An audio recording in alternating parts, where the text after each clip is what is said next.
Պատկերացրեք մի մարդու, ում գաղափարները փոխեցին ոչ միայն մուլտֆիլմերը, այլ ամբողջ մանկությունը միլիոնավոր մարդկանց համար։ Մի մարդու, ով մի քանի մերժումից հետո չհանձնվեց, ով սնանկացավ, կորցրեց իր առաջին ստուդիան, բայց ստեղծեց մի աշխարհ, որը դարձավ համաշխարհային բրենդ։ Նրա ճանապարհը սկսվել է ոչ թե շքեղ գրասենյակից, այլ պարտքերից եւ նույնիսկ դավաճանությունից։ Նրա առաջին մեծ գաղափարները նրանից խլեցին։ Նա մնաց առանց ստուդիայի, առանց թիմի ու առանց գլխավոր հերոսի եւ հենց այդ պահին նա ստեղծեց մի կերպար, որը փոխեց խաղի կանոնները ամբողջ ինդուստրիայի համար։ Այսօր մենք խոսենք մի մարդու մասին, ով իր մտածողությամբ ձևավորեց մի ամբողջ դարաշրջան։ Դա Walt Disney-ն էր։ Դուք Zoot Story YouTube-յան ալիքում եք, բաժանորդագրվեք, մեկնաբանեք եւ ցանկության դեպքում տարածեք մեր տեսանյութերը։ Zoot Story պատմություններ պատմության մասին։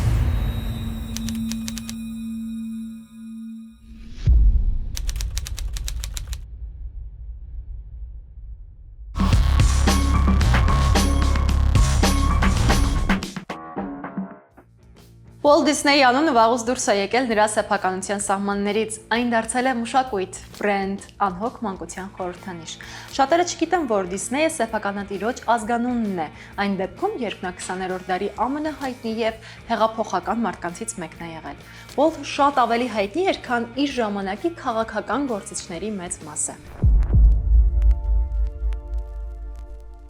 Հակասությունները Walt-ի կերպարի շուրջ շատ են։ Մուլտիպլիկատորից եւ մանուկներին ժպիտ պարգևող մարդուց միանշանակ վատ բան չես ակնկալի, բայց նրան մեղադրում էին ցինիզմի, ռասիզմի, սեքսիզմի, հակասեմականության, հեղինակային գաղափարների յուրացման մեջ։ Ոմանք էլ ասում են, որ նա պարզապես հաջողակ բիզնեսմեն էր, ով գիտեր ինչպես ուրիշների գաղափարները իրականացնել եւ մոնետիզացնել։ Ամենահետաքրքիրն այն է, որ այս երկու կարծիքներն էլ կարծես թե ճշմարիտ են։ Եկեք մի պահ հրաժարվենք Walt-ի կերպարի մասին ձևավորված կարծրատիպերից եւ նայենք փաստերին։ Օրինակ, որ Walt Disney-ը գրեթե չէր նկարում։ Միկի Մաուսը, Դոնալդ Դաքը, Սպիտակաձյունիկը, Բեմբին։ Այս կերպարներից ոչ մեկը նրա ձեռքով չի ստեղծվել։ Ավելին, նույնիսկ այն ստորագրությունը, որ այսօր դարձել է Disney-ի լոգոն, իրականում նրա ձեռագրով չէ։ Ինչպես կարելի է նկարել չիմանալով լինել ամենահայտնի անիմատորը։ Սկզբից ի վեր անիմացիան կապված է եղել տեխնոլոգիայի, ճշգրիտ հաշվարկի, ֆիզիկայի, անատոմիայի եւ շարժման օրենքների հետ։ Դա մասնագիտություն է, որում ստեղծագործական երևակայությունը գործում է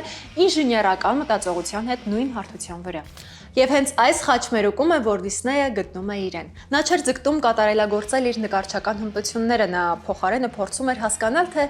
ինչպես է աշխատում համակարգը եւ ինչ հիմունքներ այն ունի։ Ինչպես են գաղափարները դառնում շարժում ու պատմություն, իսկ պատմությունը զգացողություն։ Եվ ամենակարևորը, ինչպես կարելի է այս ամենը դարձնել կայուն համակարգ եւ զարգացող ոլորտ։ Նոր աշխարհ ստեղծելու համար մասնագիտական ունակությունները եւ երևակայությունը բավարար չեն, անհրաժեշտ է տիրապետել մեծ ուժի, որպեսզի համակարգը ձևավորես եւ այն պահպանես։ Սակայն ուժն ու իշխանությունը երբեմն միանշանակ չեն ընկալվում։ Դրանք մշտապես բախվում են քննադատությունների հետ։ Հենց այս հակասությունից էլ ծնվում է Walt Disney-ի բարեսրտության շուրջ տարակուսանքը։ Նա ուժեղ, իր կողքը մարդկանց միավորող մեկն էր, ով տեսնում էր իր ժամանակների տենդենսները եւ իր հնարավորություններն ու կապերը ճիշտ օգտագործում։ Ինչու էր Walt Disney-ը հաջողությանը վերաբերվում մոլուցքի պես, որտեղից էր գալիս նրա անդադար մղումը դեպի առաջ եւ ռիսկի գնալու պատրաստակամությունը։ 1919 թվականներ։ Walt Disney-ն առաջին համաշխարհային պատերազմից վերադառնում է Ամերիկա։ Փաստաթղթերով նա դեռ անչափահաս է, ծառայության համար ստիպված էր կեղծել ծննդյան վկայականը։ Եվրոպայում պատերազմը նրա համար արկած էր եւ մարտահրավ էր։ Մի մեծ աշխարհ, որը դուրս էր իր սովորական իրականությունից, իսկ արկածները Disney-ը միշտ է սիրել։ Բայց այդ արկածախնդրությունը պատահական չէր։ Walt-ը մեծացել էր ամերիկյան փոքր քաղաքում, իր ընտանիքում ֆինանսական դժվարությունները մշտական էին։ Նրա հայրը Էլիաս Դիսնեյը զբաղվել է ամենատարբեր գործերով՝ ֆերմերությամբ, շինարարությամբ, թերթերի առաքմամբ, բայց գրեթե բոլոր նրա նախաձեռնությունները ձախողվել են։ Ընտանիքը հազվադեպ էր ֆինանսական կայունություն ունենում։ Այդ պատճառով էլ երեխաները շատ վաղ տարիքից սկսում են աշխատել։ Այս պայմաններում մանկությունը անհոգ անվանել չէր կարելի։ Այն ավելի շատ նման էր գոյատևման, աշխատանք, կարգապահության փորձեր, հիասթափություններ, հայրը կոշտ մարդ էր եւ նրա անհաջողությունները ծանր հետևանք էին ունենում ողջ ընտանիքի վրա։ Հետագայում շատերը կասեն, որ հենց այստեղ, այս միջավայրում է ձևավորվել Դիսնեյի ամենախորը վախը՝ հոր ճակատագրի կրկնումը։ Պատերազմից հետո ամենաբանական քայլը հոր գործարանում աշխատելն էր, ապահով ճանապարհ դեպի կայունություն, բայց Walt Disney-ը հենց այդ պահին ընտրում է հակառակը։ Նա չի ուզում ապրել մի կյանք, որտեղ ամեն ինչ արդեն որոշված է, նրա ներսում կա ուժեղ ցանկություն, տեսանելի լինել, ճանաչում ստանալ, անել այն, ինչն իրեն իսկապես հետաքրքիր է։ Դիսնեյը վերցնում է պատերազմից ստացած գումարը եւ հեռանում է ծնողների տնից։ Նա մեկնում է Կանզաս Սիթի, դա մեգապոլիս կամ մեծ մայրաքաղաք չէր, ավելի շատ հերթական պրովինցիոն կենտրոն էր, որտեղ հնարավորությունները սահմանափակ էին։ Կանզաս Սիթիում Ուոլթը որոշում է սկսել իր ստեղծագործական ճանապարհը։ Կար երկու տարբերակ՝ դառնալ դերասան կամ նկարիչ։ Դերասանի ուղին պրովինցիայում հեռանկարային չէր, իսկ նկարիչները միշտ պետք են եղել ու կան։ Գովազդը զարգանում է, բիզնեսներին վիզուալիզացիա է անհրաժեշտ տեսանելի դառնալու համար եւ Ուոլթը որոշում է զբաղվել գովազդներով, համագործակցելով սկսնակ բիզնեսների հետ։ Ուոլթ Դիսնեյի հավակնոտությունը ծնվել է վախից ապրել նույն կյանքը, ինչ իր հայրը, վախից մնալ մի միջավայրում, որտեղ անհաջողակ լինել նորմալ է։ Պատերազմը նրան ցույց տվեց, որ աշխարհը շատ ավելի մեծ է, քան այն տեղը, որտեղ նա մեծացել էր։ Իսկ Կանզաս Սիթին դարձավ առաջին փորձադաշտը, որտեղ այդ գիտակցումը պիտի վերածվեր գործի։ Ինչպես էր անիմացիան ընկալվում 20-րդ դարի սկզբին, ինչու այն արվեստ չէր համարվում եւ ինչպես հենց այս անլուրջ մասնագիտությունը դարձավ Ուոլթ Դիսնեյի կյանքի գլխավոր ընտրությունը։ Այսօր անիմացիան մեզ համար հեքիաթ է, գունավոր աշխարհներ եւ կերպարներ, բայց 20-րդ դարի սկզբին այդպես չէր։ Անիմացիայի պատմությունն այդ պահին ընդամենը մի քանի տասնամյակների զարգացում ուներ։ Չկար ձայն, չկար գույն, չկար սյուժե։ Այն ընկալվում էր որպես հետաքրքիր հնարք, տեխնիկական զվարճանք եւ ոչ ավելին։ Կարճ ասած, անիմացիան շատ հեռու էր արվեստ լինելուց։ Տեխնիկապես ամեն ինչ չափազանց պարզ էր թվում։ Նկարված կերպարների շարժման յուրաքանչյուր փուլ լուսանկարվում էր։ Հարյուրավոր պատկերներ միացվում էին մեկ ժապավենի վրա, որը պտտվում էր պրոյեկտորի մեջ։ Երբ ժապավենը սկսում էր շարժվել, նկարները կենթանանում էին։ Այսօր դա կարելի է համարել մանկական զբաղմունք, բայց 1920-ականներին սա բարձր տեխնոլոգիա էր։ Անիմացիան պահանջում էր ճշգրտություն։ Շարժումը պետք է ենթարկվեր ֆիզիկայի օրենքներին։ Մարմինները հորինված չէին, հստակ համապատասխանում էին մարդու անատոմիային։ Անիմատորը ոչ միայն նկարում էր, այլ հաշվարկում, վերլուծում, կրկնում եւ ուղղում։ Այնուամենայնիվ արվեստ էր, որը աշխատում էր գիտության հետ նույն հարթության վրա։ Անիմացիան գրավում է Դիսնեյի սիրտը։ Նա չի ընկալում այն որպես մանկական զվարճանք, նրա համար դա տեխնոլոգիա էր, որը թույլ էր տալիս պատմությունները նոր ձևով պատմել։ Դիսնեյը սկսում է մոլեգին կերպով ուսումնասիրել ոլորտը։ Նա գտնում է բարդ հասանելի ձեռնարկներ, ուսումնասիրում Էդվարդ Մոյբրիջի լուսանկարները, որտեղ ֆիքսված են կենդանի էակների շարժման բոլոր փուլերը, դիտում բոլոր հնարավոր կարճամետրաժ մուլտֆիլմերը։ Այս ընթացքում Դիսնեյը բացահայտում է մի կարևոր տարբերություն։ Կա անիմացիայի երկու հիմնական տեսակ։ Առաջինը, երբ կերպարը ֆիզիկապես շարժվում է, անիմացիան հավաքված է կադր առ կադր։ Սա հիշեցնում է stop motion տեխնիկան, երբ առարկաները, տիկնիկները, պլաստիլինից կերպարները, թղթից ֆիգուրներից լուսանկարվում են, ձևափոխվում, հետո կրկին լուսանկարվում։ Անցումները կոպիտ են, շարժումները ոչ բնական, բայց այս մեթոդը արագ է եւ էժան։ Երկրորդը cell animation-ը դասական նկարահանված անիմացիայի տեխնիկա է, որի դեպքում կերպարները նկարվում են թափանցիկ թերթիկների վրա եւ կադր առ կադր դրվում են ֆոնի վրա, շարժման իլյուզիա ստեղծելու համար։ Cell animation-ը ավելի թանկ է, ավելի բարդ եւ ավելի ժամանակատար, բայց հենց այս մեթոդով է կարելի լիարժեք անիմացիա ստանալ։ Ուոլթ Դիսնեյը անիմացիան չի ընտրում, որովհետև նկարել էր սիրում, նա ընտրում է այն, որովհետև մեծ ապագա է տեսնում։ Ուոլթի համար անիմացիան հեքիաթ չէր, այլ գործիք, տեխնոլոգիա, որը ճիշտ օգտագործելու դեպքում կարող է վերածվել արվեստի, եւ այս համոզմունքը շուտով կսկսի ամբողջությամբ ձևավորել նրա հաջորդ քայլերը։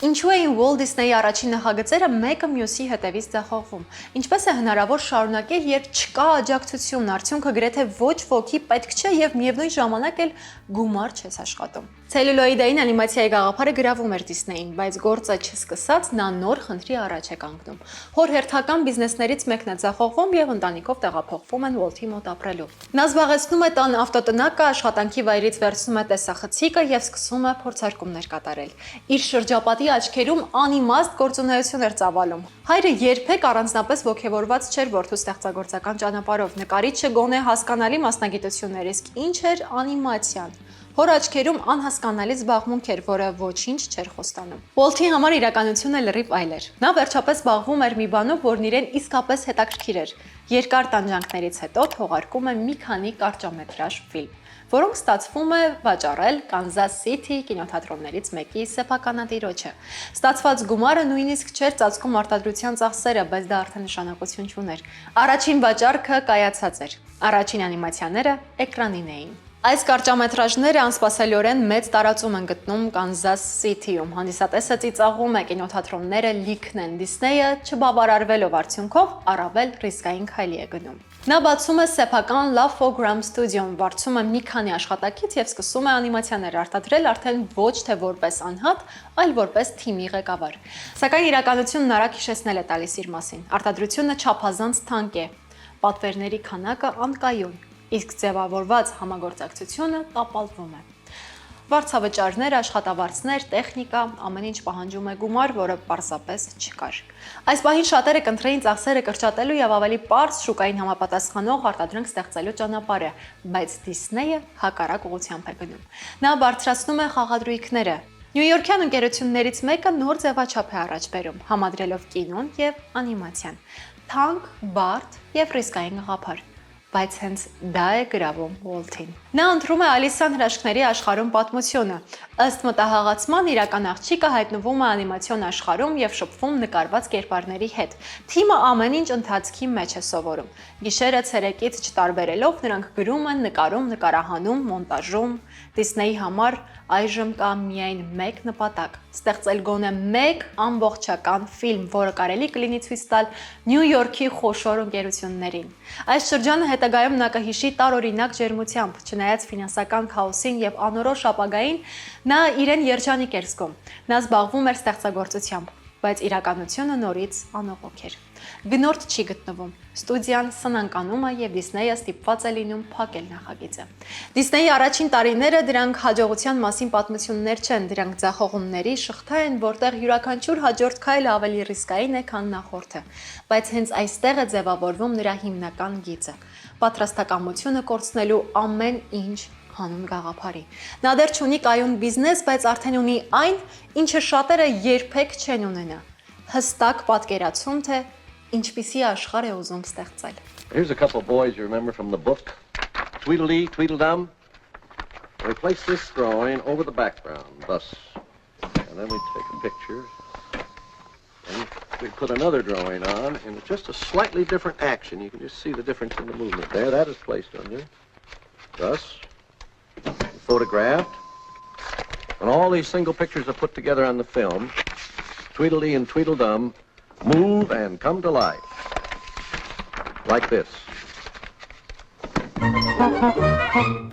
Դիսնեյի պատմությունը եւս մեկ անգամ հիշեցնում է մի կարևոր բան. մեծ գաղափարները հաճախ սկսվում են անորոշությունից, ռիսկից եւ ֆինանսական սահմանափակումներից։ Մեծ նախագծերը հաճախ պահանջում են ոչ միայն գաղափար եւ համարձակություն, այլ նաեւ հաշվարկված ֆինանսական մոտեցում։ Երբ եկամուտները, ներդրումները եւ ռիսկերը ճիշտ են կառավարվում, հնարավոր է կառուցել կայուն եւ երկարաժամկետ արդյունք։ Wilco Wealth Management-ը տրամադրում է ներդրումային ակտիվների կառավարման եւ խորհրդատվական լուծումների ծառայություններ այն մարդկանց համար, ովքեր ցանկանում են ճիշտ կազմակերպել իրենց ֆինանսները եւ երկարաժամկետ զարգացնել իրենց կապիտալը։ Մանրամասների համար թողնում ենք հղումը եւ այս QR կոդը, որով կարող եք անցնել եւ ծանոթանալ Wilco Wealth Management-ի գործունեությանը։ Ինչն էր Ուոլթ Դիսնեյի իրական ուժը, եթե նա լավագույն նկարիչը չէր։ Ինչպես է նա կարողանում առաջ գնալ այնտեղ, որտեղ ուրիշները կանգ են առնում։ Love for Gram Studio-ի փլուզումից հետո Դիսնեյը մեկնում է Լոս Անջելես։ Նա հյուծված էր, հիասթափված, բայց ոչ կոտորված։ Սկզբում նա փորձում է իր ուժերը որպես ռեժիսոր, շրջում է ստուդիաներով, հետևում նկարահանումներին, փորձում ինչ-որ կերպ համակարգի մի մասը դառնալ։ Սակայն այս փորձերը ոչ մի արդյունք չեն տալիս։ Այս փուլում նրա կյանքում կարևոր դեր է սկսում խաղալ ավագ եղբայրը՝ Ռոյ Դիսնեյը։ Ռոյը Ուոլթի հակապատկերն է։ Երբ Ուոլթը շարժվում է ինտուիցիայով եւ ոգեշրջմամբ, ապա Ռոյը մտածում է հաշվարկով։ Նա օգնում է եղբորը ֆինանսական ու կազմակերպչական հարցերում, դառնալով Ուոլթի միակ հենարանը։ Շուտով Walt-ի համար նոր հնարավորություն է ընձեռնվում։ Դիստրիբյուտոր Մարգարեթ Ուինքլերը համաձայնվում է պատվիրել Ալիսան հրաշքների աշխարհում շարքի նոր թողարկումները։ Սա առաջին իրական պայմանագիրն է, որը հնարավորություն էր տալիս ոչ միայն շարունակել ստեղծագործական ուղին, այլև գոյատևել։ Վճարումը կատարվելու էր աշխատանքի ավարտից հետո։ Ռիսկը մեծ էր, բայց Walt-ը այլևս մենակ չէր։ Ահա այստեղ է, որ նա վերջնականապես հասկանում է իր դերը։ Նա չի փորձում լինել լավագույն անիմատորը կամ ռեժիսորը։ Նա հավաքում է թիմ, գտնում է մարդկանց, ովքեր իրենից լավ են նկարում եւ կենտրոնանում է ընդհանուր պատկերի վրա։ Դիսնեյը դառնում է պրոդյուսեր այս բառի ամբողջական իմաստով, գաղափարների աղբյուր, առաջնորդ եւ շարժիչ ուժ։ Walt Disney-ի ուժը նրա ձեռքում չէր, այլ նրա գաղափարախոսության մեջ։ Նա կարողացավ ճանաչել իր սահմանները եւ հենց դրանով էլ հաղթել։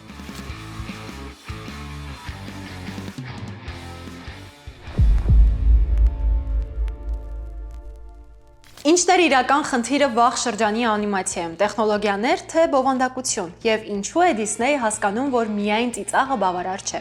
1920-ականներին ամերիկյան անիմացիան տեխնիկապես զարգանում էր, բայց բովանդակային առումով մնում էր չափազանց պրիմիտիվ։ Կարճամետրաժ մուլտֆիլմերը տարրական վիզուալիզացրած կատակներ էին, որոնք հասկանալի էին առանց բառերի։ Դա տրամաբանական էր, քանի որ ձայն դեռ չկար, իսկ հանդիսատեսը անիմացիայից մեծ ակնկալիքներ չուներ։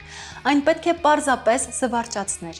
Այդ շրջանի գլխավոր աստղը կատու Ֆելիքսն էր։ Նրա հաջողությունը ցույց էր տալիս, թե ինչ է սիրում հանդիսատեսը՝ արագ, պարզ, անմիջական հումոր, բայց Դիսնեյը հետևելով այս հաջողությանը նկատում է մի օրինաչափություն։ Կերպարները հանդիսատեսի կողմից սիրելի չէին դառնում։ Տենդենսը հետևյալն էր՝ գալ, նայել ու ծիծաղել, դուրս գալ, տեղում մոռանալ։ Դիսնեյը սկսում է այլ հարց տալ. ինչ կլինի, եթե անիմացիոն կերպարը ոչ միայն ծիծաղելի լինի, այլ նաև համակրելի, եթե հանդիսատեսը ցանկանա, որ նա հաղթի, փրկվի, դուրս գա դժվար իրավիճակից։ Այս միտքը բեկումնային է դառնում։ Դա նշանակում էր, որ ֆիլմի հերոսը գրքի հերոսին հավասար մեկն էր դառնում։ Այս դրամաբանությունից ծնվում է Օսվալդ Ճագարը։ Առաջին անգամ Դիսնեյը կենտրոնանում է մաքուր անիմացիայի վրա, տեսողական լուծումներն ավելի վստահ են, շարժումներն ավելի կենդանի, իսկ կերպարը ավելի մարդամոտ իր վարքով։ Օսվալդը պետք է դառնար ստուդիայի առաջին իրական հիթը։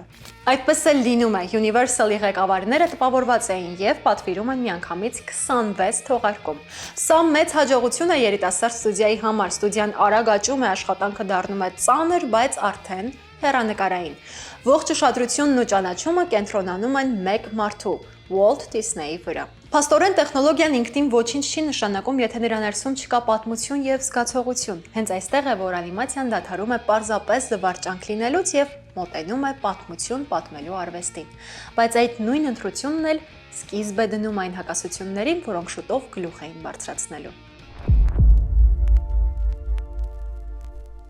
Ինչպես կարող էր ամենամեծ հաջողությունը մի պահում վերածվել աղետի եւ ինչու Օսվալդի կորուստը դարձավ Դիսնեյի կյանքի ամենացավոտ դրվագներից մեկը։ Օսվալդ Ճագարը պետք է դառնար այն կերպարը, որի վրա կկառուցվեր Դիսնեյի ստուդիայի ապագան։ Սերիաները հաջողված էին, պատվերները մեծ, իսկ թիմը արդեն բավականին հմուտ։ Սակայն պայմանագրերի աշխարհում կանոններն այլ էին։ Օսվալդի արտադրության պայմանագիրը կնքված էր Universal-ի միջոցով, իսկ գործարքի առանցքային դեմքը դիստրիբյուտոր Չարլզ Մինցն էր, Մարգարեթ Ուինքլերի ամուսինը։ Walt-ի ստուդիայի ներսում դժգոհությունները գնալով շատանում էին, ծանր աշխատանքային ռեժիմի եւ անհավասար վերաբերմունքի պատճառով։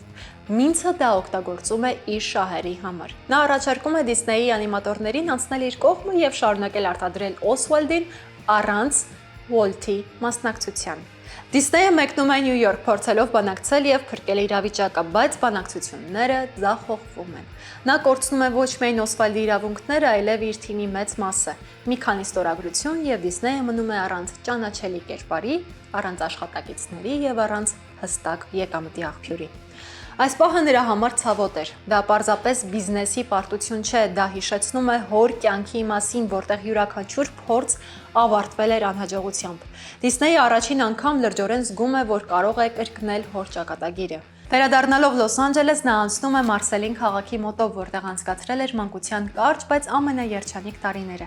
Այդ վայրը նրա համար միշտ իդեալական էր՝ պարզություն, բնություն, ազատություն, այն ինչին պակասն իրեն միշտ զգացնել էր տալիս մեծ քաղաքներում։ Օսվալդի կորուստը դառնում է Դիսնեյի առաջին մեծ դավաճանությունը եւ միաժամանակ ամենակարևոր դասը։ Նա հասկանում է, որ գաղափար ստեղծելը բավարար չէ, պետք է նաև ուժեղ վերահսկողություն ունենալ, եւ հենց այս գիտակցումն է, որ դառնալու է նոր, ավելի մեծ կերպարի ծննդյան նախադրյալը։ Ինչու հենց մի սովորական մուկ կարողացավ փոխարինել կորցրած Օսվալդին եւ դառնալ ամբողջ դարաշրջանի անիմացիայի դեմքը։ Օսվալդի կորստից հետո Դիսնեյը անորոշության մեջ էր։ Նա չուներ կերպար, չուներ կայուն թիմ եւ չուներ հստակ պատկերացում, թե ինչպես պետք է վերականգնել ստուդիան։ Բայց մի բան հաստատ էր. նա այլևս չէր պատրաստվում կրկնել նույն սխալը։ Նոր կերպարի հեղինակային իրավունքները ամբողջովին իրեն պետք է պատկանեին։ Դիսնեյի գլխավոր անիմատոր Ա. Բայվերքսի հետ սկսում է աշխատել նոր մտահղացման շուրջ։ Նրանք տարբեր ոճեր էին փորձարկում։ Նոր կերպար հորինելը բարդ էր, ոչինչ իդեալական չէր թվում։ Եվ վերջապես կանգ են առնում սև մկնիկի վրա, փոքր արագ, միջավայրին հարմարվող կերպար, որը կարող էր հայտնվել ցանկացած իրավիճակում եւ տեղում։ Մկան առաջին անիմացիաները շատ պարզ էին։ Դիսնեյը նրան տալիս է Մորտիմեր անունը, որը չափազանց լուրջ էր նոր հերոսի համար։ Այստեղ է, որ միջամտում է Լիլիան Դիսնեյը, քանի որ աշխատել էր ստուդիայում եւ լավ զգում էր կերպարների տրամաբանությունը, անմիջապես հասկանում է, որ Մորտիմերը չի աշխատի։ Անունը սառն է, ծանր, օտար։ Նրա առաջարկը պարզ է՝ Միկի, կարճ, կենդանի եւ անմիջապես հիշվող։ Ուոլթը համաձայնվում է։ Հետագայում սա կդառնա նրա ամենաճիշտ որոշումներից մեկը։ Սակայն Միկի Մաուսի հաջողությունը միայն արտաքինի կամ անվան մեջ չէր։ Դիսնեյը առանձնահատուկ ուշադրություն է դարձնում նրան, թե ինչ բնավորություն պետք է Միկի Մաուսը ունենա։ Միկին պետք է լինի լավատես եւ չհանձնվող, նա պետք է կարողանա դուրս գալ ամենադժվար իրավիճակից, անպայման ժպիտը դեմքին եւ բարձր պահած գլխով։ Ինչ որ առումով Միկին հենց Դիսնեյի արտացոլումն էր։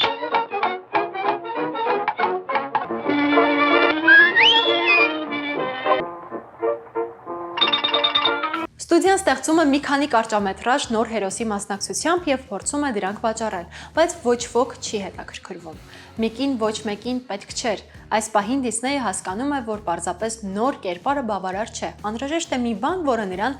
կտրուկ կտարբերի մյուսներից։ Միկի Մաուսը ծնվում է ոչ թե հաջողությունից, այլ կորստից։ Կերպարը պատրաստ էր, բայց նրան դեռ պակասում էր այն, ինչը կդարձներ նրան անմոռանալի։ Այդ բացը շուտով պիտի լրացվեր։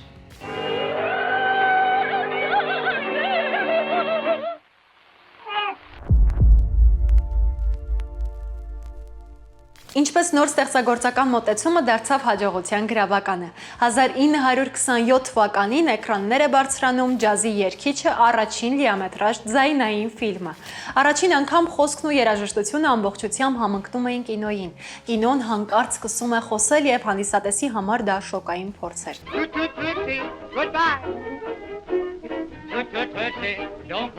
Այդ պահին անիմացիան դեռ լիովին լուր էր։ Շատերը նույնիսկ չէին պատկերացնում, թե ինչու է անհրաժեշտ ձայնը մուլտֆիլմերում։ Ամեն ինչ առանց խոսքի էլ հասկանալի էր։ Ձայնի ներմուծումը թանկ էր, տեխնիկապես բարդ եւ առանց որևէ երաշխիքի։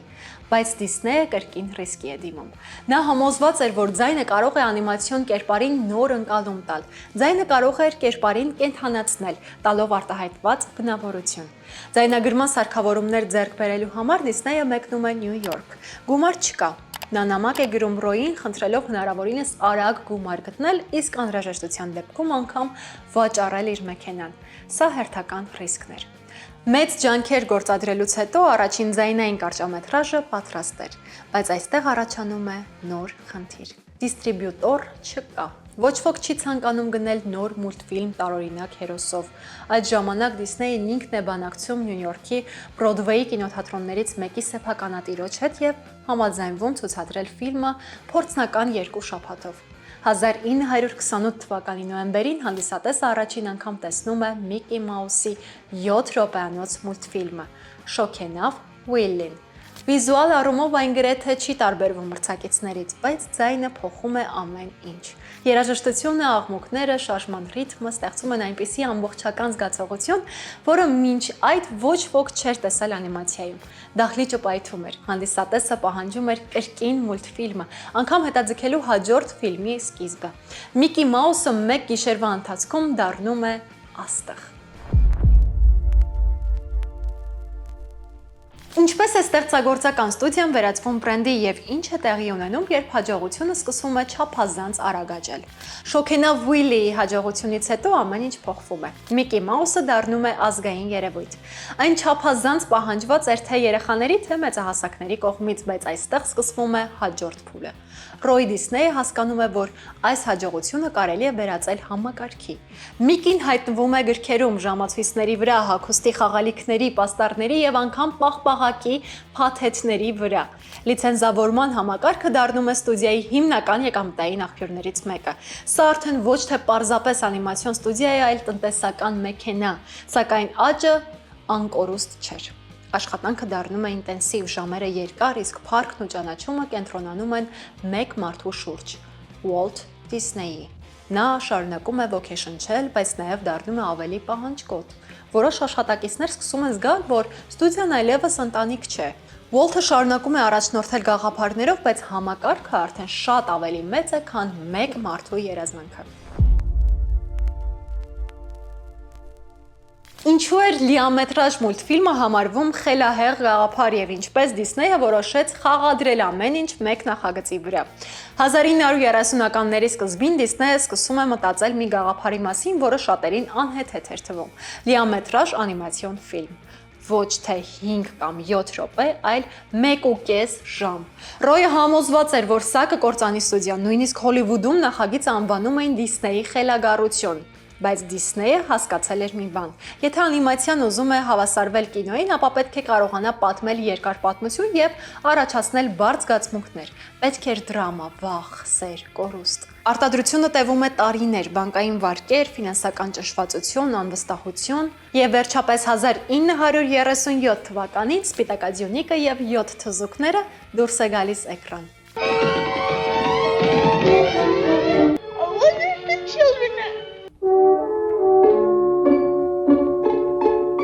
Պրեմիերայի ժամանակ հանդիսատեսը լաց է լինում հերոսուհու մահվան տեսարանում։ Մարդիկ առաջին անգամ լիարժեք ապրում են անիմացիոն կերպարի ճակատագիրը։ Ֆիլմը դառնում է պատմության ամենաեկամտաբեր նախագծերից մեկը։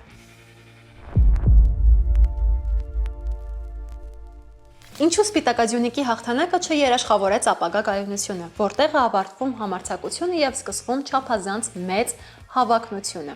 Դիսնեյը չի բավարարվում ձեռք բերվածով, նա ծրագրում է նոր լիամետրաժ նախագծեր՝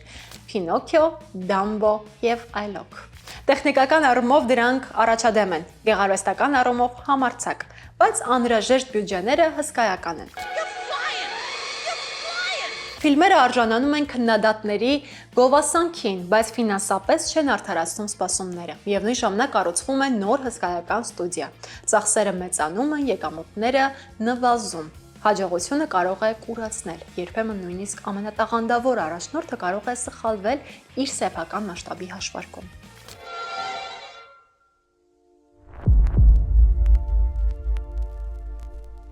Ինչու աշխատակիցները դուրս եկան գործադուլի եւ ինչպես այս ճգնաժամը բացահայտեց Դիսնեյի մութ կողմը։ 1941 թվականին ստուդիայի աշխատակիցները կազմակերպում են գործադուլ։ Պատճառներն էին աշխատավարձերի անհավասարությունը, հստակ պայմանների բացակայությունը, կորպորատիվ սառը մթնոլորտը։ Դիսնեյը չէր ընդունում, որ դժգոհությունների պատճառները իրական էին։ Նա համոզված էր, որ աշխատակիցները պետք է գնահատեն իրենց ընձեռնված ստեղծագործելու հնարավորությունը։ Իրավիճակը սրվում է։ Առաջատար անիմատորներից մեկը Արթ Բաբիթը միանում է գործադուլին եւ հեռացվում է աշխատանքից։ Գործադուլը դառնում է բաց հակամարտություն։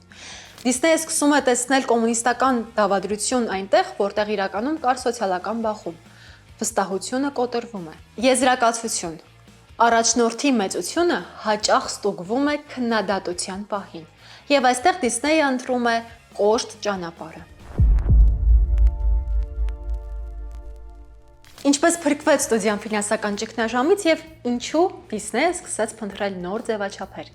Պատերազմի տարիներին ստուդիան գոյատևում էր պետական պատվերների շնորհիվ։ Արտադրվում են ուսուցողական եւ քարոզչական ֆիլմեր։ Ծախսերը կրճատվում են, արտադրությունը պարզեցվում։ Պատերազմից հետո Դիսնեյը սկսում է փորձարկել նոր ուղղություններ՝ խաղարկային ֆիլմեր, երաժշտական նախագծեր, ինչպես նաև բնության մասին փաստաբավերագրական ֆիլմեր։ Նա հասկանում է, որ նույնիսկ իրականությունը կարելի է ներկայացնել որպես պատմություն հերոսներով եւ հակահերոսներով։ Դիսնեյի ուժը միայն ստեղծելու մեջ չէր, այլ նաև հարմարվելու։